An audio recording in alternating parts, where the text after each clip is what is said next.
Last time on Match Fishing Memories, I talked about a winter league right at the end of October 1983 on the Dorset Stour that I'd won with a load of chub. We'd had a hard frost and I drew a very shallow swim and it was a hard match, half the field blanked.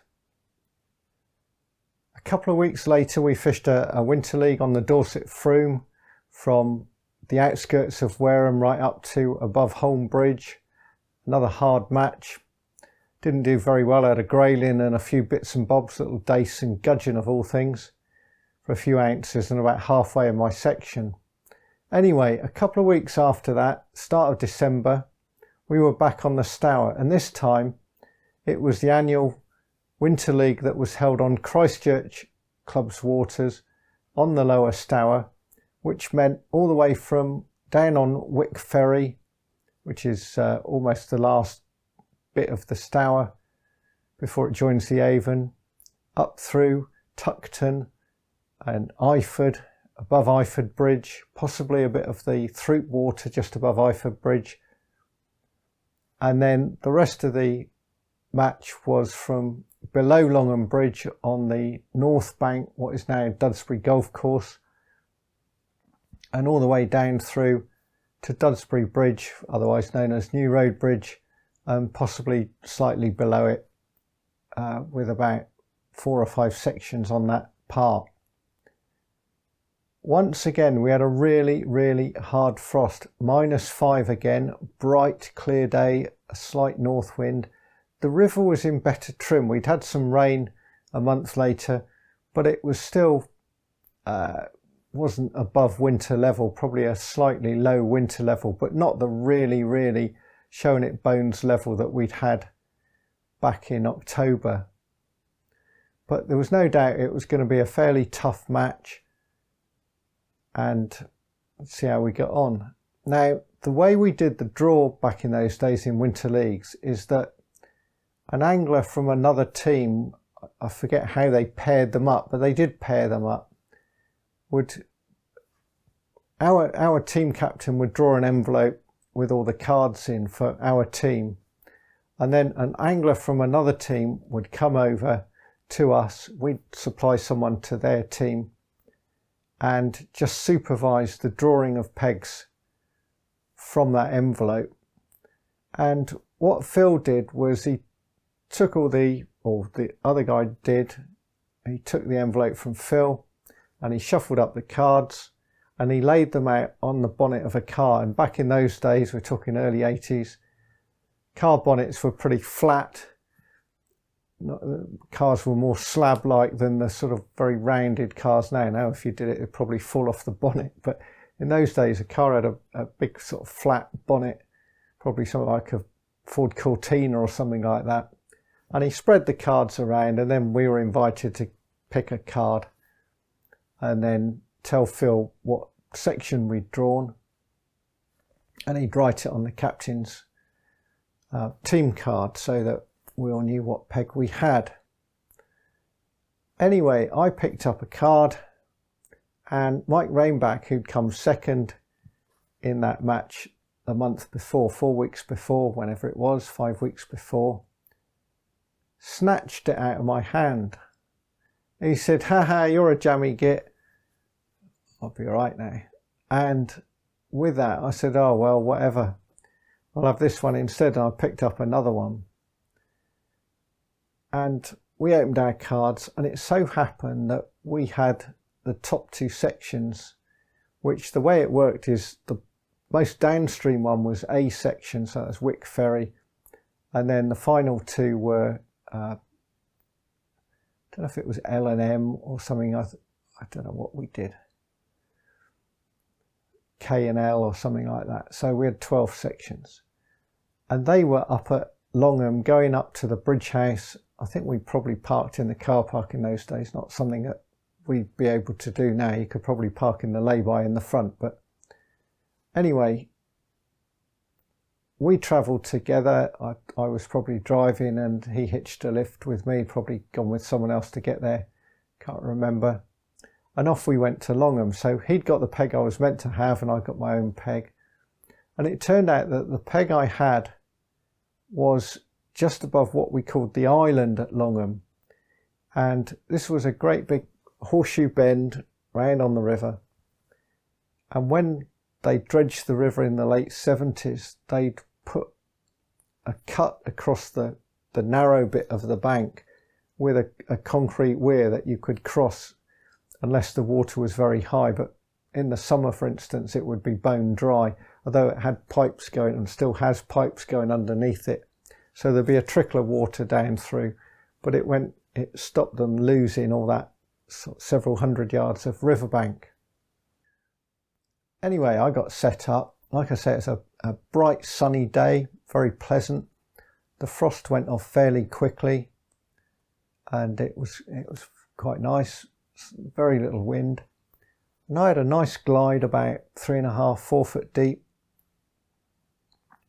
And I set up a stick float, probably number 4 John Dean. In those days we were on lead shot, so I probably shotted it up with number 6 shot, number 8 at the bottom, a fine wire 20. And I started fishing with bronze maggots, which is what I actually used in the previous win on Canford. I thought I'd use casters on an 18, but I actually used bronze maggots on a 20. And that's what I did on this, bronze maggots on a 20. Just one rod set up. That very, very simple match, really.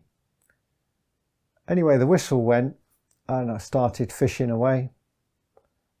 And it wasn't long before I started to catch a few dace. And they were varying from an ounce up to maybe 3 ounces. Fairly steady fishing. And after about 2 hours, I'd had maybe 15 or 20. So a few fish. So I was quite happy, but no great weight. And I started to get little dinks and dips on the float that I couldn't hit. Really weird. They hadn't been there before, but this was after about 2 hours. This peg was quite a good one because I was immediately above the island where this water came off. It meant the next peg was about 50 yards below on the actual island. So, and the peg above was quite a way above as well, what we called the high bank.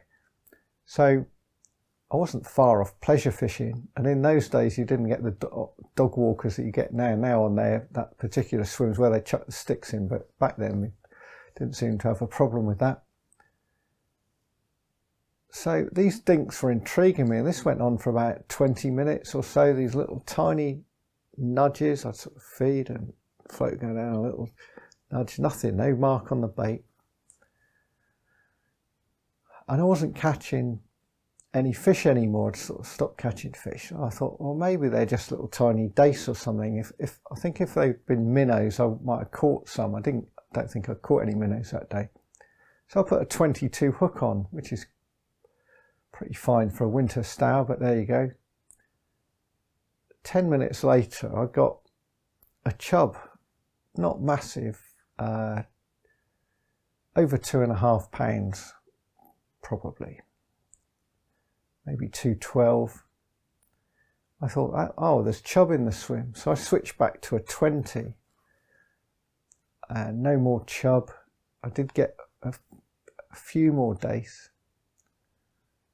And this went on. I got past sort of 1 o'clock, maybe 1:30, and I'm still getting these odd little touches.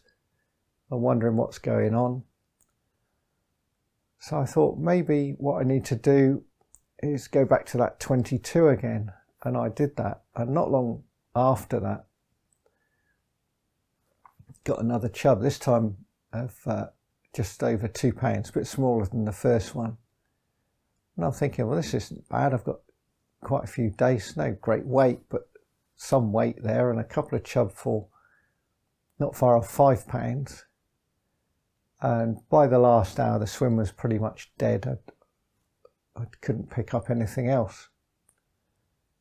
Anyway, we weighed in and it was pretty tough. There were 4 or 5 blanks in my section.